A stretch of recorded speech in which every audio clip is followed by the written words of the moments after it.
He chased the same car until his legs gave out. In the rain, in the cold, he waited, not because he was stupid, because he loved them. Then one stranger stopped. One towel, one meal, one act of kindness.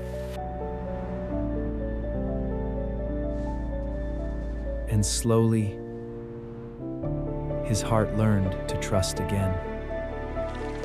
It's okay, I've got you.